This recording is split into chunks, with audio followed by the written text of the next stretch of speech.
No Jumper is reporting Tory Lanez has been found guilty on all 3 counts. This era of hip-hop is going to go down as the worst era we have ever experienced assault hip-hop. The music is horrible. These rappers are expendable. So many rappers have been unalived.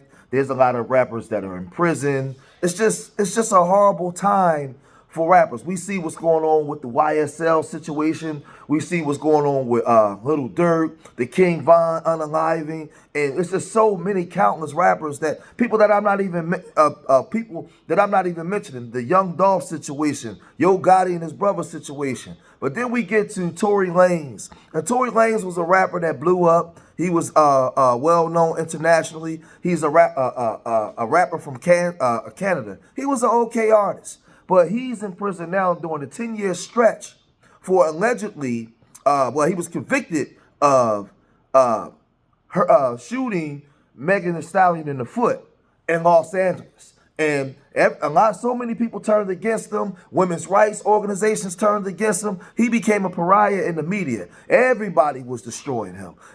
Megan Thee Stallion, she started crying those crocodile tears. She went on every news publication that she could to plead her case. She even sat down with Oprah Winfrey's girlfriend Gail, and she said this. Everything happens so fast.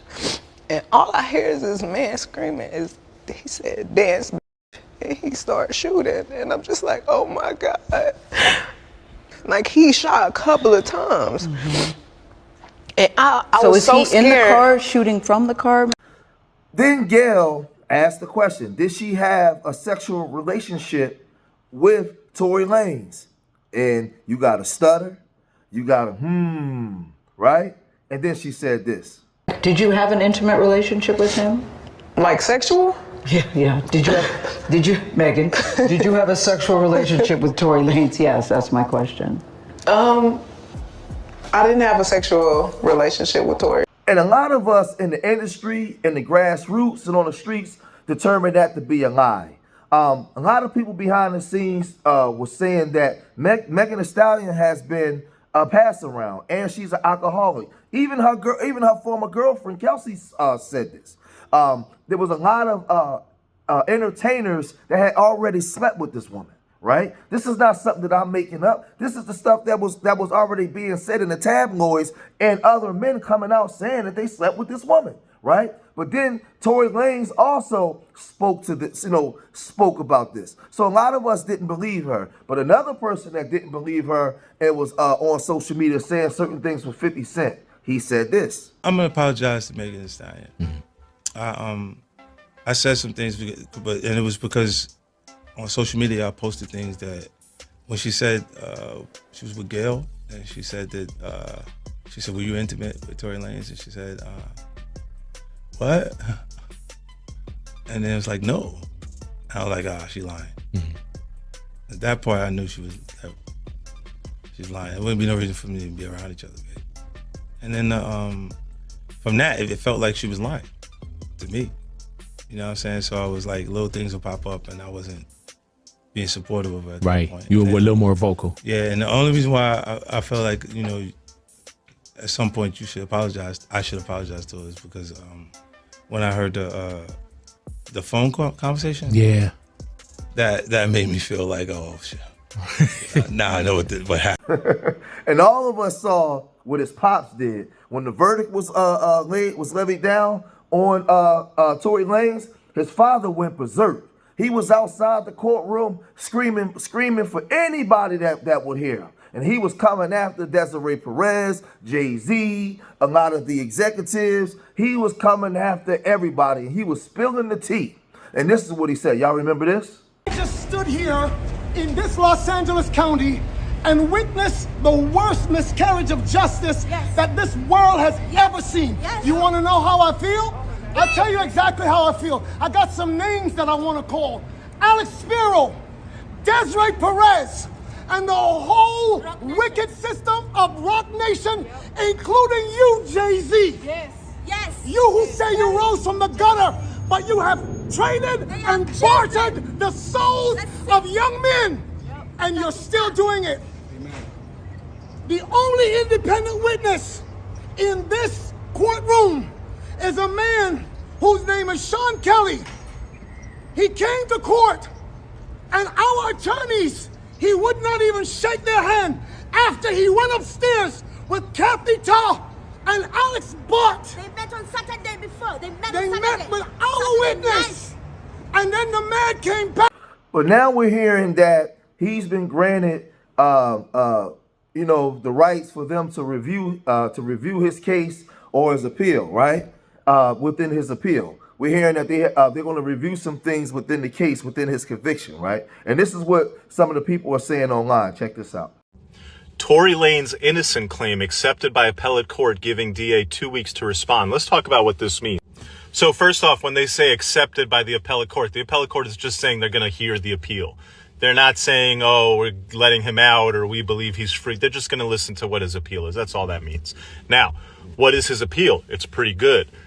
It's been made in a couple different ways, and you have to understand the different court processes that are involved. One, they asked for a new trial on the basis that there's this evidence, the affidavit from the driver. The driver could take the stand and testify. He was working security that night. He was the only one not drinking at the party. He saw two women fighting. He saw Kelsey with the gun. He saw Tory trying to break up that fight. And y'all threw Tory in jail and never charge any of the two women. That's what Quan would have said if he took the stand, according to his affidavit. Now, the court in the appeals case said, yeah, but we can't give you a new trial because Quan was in court and your lawyer said we're not going to have Quan testify. So that's on you. But this is different. This is a writ of habeas corpus. In Latin, it means bring me the body. It's a Hail Mary. It's a writ of last resort. It's what the courts have set up so that if you tried to appeal on every other basis, you can always tell the court to bring me the body and just see what the hell's going on here. And you have to have a very good argument for what the hell's going on here. Their very good argument, this is actual innocence. Whether or not I tried or I could have or I should have, I'm innocent. Let me. But all the ladies didn't think that Tory Lanez was guilty. There was a lot of women online that was speaking on behalf of Tory Lanez and saying that the evidence is not matching up. They was not going for falling for the banana in the tailpipe, pun intended. But one woman in particular, she said that she reviewed the case and she said that she believed that he was innocent. She said this: I ain't wearing a wig today, so I know my ain't on too tight. And I know some of y'all feel like Bite Size deserves a guilty verdict, but I don't think so. My spidey senses up in here in this area is telling me that Kelsey did it. You know, how they do black women in media is a terrible thing. Do I think that Meg Thee Stallion is a victim of that? No. Do I think that Tory Lanez actually shot Meg Thee Stallion? No. I think it was Kelsey. I think Tory shot in the air, and I think Kelsey shot Meg. Either way, hey, he can appeal. Meg Thee Stallion lied. That's the I don't get. That's what has me like, oh, just because she's a black woman, we have to support her. Ooh, let's definitely support her now that Candace Owens does. Unfortunately, it wasn't like a lot of evidence to say he did it. There was a lot of people that supposedly witnessed it and said that he didn't do it. So I think this is definitely unfair to Tory. I do believe that Kelsey needs to serve some type of time. And it's surprising because even after he was found guilty, this black woman was still standing on business and standing on what she believed in. She believed that he was unjustly convicted, and she spoke her mind on that situation. But again, there's a lot of news popping up now, and a lot of people are talking about was this habeas corpus or whatever, that they was going to go in and review some things, and they saying this. Surprising twist emerged in the Tory LANEZ case as an appellate court declared him innocent. The court is now seeking approval to reopen the investigation, probing whether Tory was unfairly prosecuted. Notably, no DNA or evidence linked him to the gun recovered by police. New testimony shed light on the events of that night. Tory's driver, the sole sober individual, recounted that Megan Thee Stallion and Kelsey Nicholson got into a physical altercation after heavy drinking at Kylie Jenner's house. Multiple witnesses corroborated this account. As the case takes a new turn, questions arise about the original prosecution's validity. The investigation's revival may uncover crucial details. Now, I'm going to say this. Tory Lanez was guilty of one thing. If he wasn't guilty in this case, he was guilty of one thing, of putting himself in these positions. You know, a lot of us come from nothing. We come from no money. You know, we have a lot of people counting on us. We have families. We have wives. As men, we have a lot of people counting on us for us to be successful. And once he got to that level of success where he was making money on autopilot, he put himself in that position. Now, we know that he had gun charges in the past. He had the situation with August Alsina. He was known for having a short temper. And he was having issues. So that night, whatever happened in that car, he placed himself in that position for it to happen. You know, they was heavily intoxicated. He got to a place where he was not protecting the bag. We're in a time now where a lot of times women could just accuse you of something, and it's her word against yours. It's kind of like when you was young and you did something wrong, and an adult said that you did something, and you said, "Mommy, I didn't do it." And they said, "Are you calling adults a liar?" We're at a time now, all a woman got to do is say you did this, and you're automatically guilty of it. And you gotta prove that she was lying. That's very hard to do in a climate like now. So as a man, when you're successful, you can't put yourself in these positions, let alone go into a courtroom and be in front of a judge or a district attorney, where we already know as black men how we're viewed in a lot of different perspectives, especially when you're a successful black man. We still live in America. I think some of you lose sight of that.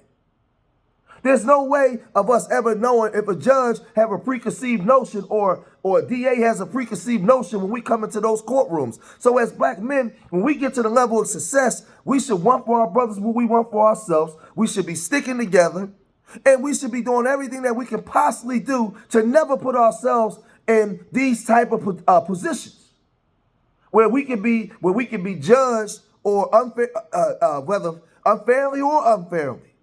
We should just be working to become the best version of ourselves, man. So he's guilty of putting himself in these positions where he know that things would not be working his favor. And a lot of you black men out there can learn from this. What are you learning from the Tory Lanez situation? What are you learning from the Little Dirk situation? What are you learning from the YSL situation? What are you learning from the Yo Gotti situation? What are you learning from the Young Dolph situation? Or are you just being entertained? What are you learning from this? And you have to learn what not to do and what certain situations, people, places, and things, situations to not put yourself in, so that way it's not you. It's not you. There's a lot of brothers in the grave right now because they didn't heed the warning, and they constantly disrespect the mercies of the Most High, and they put themselves in situations that got him in the grave or get him where Tory Lanez is and where Little Dirk is.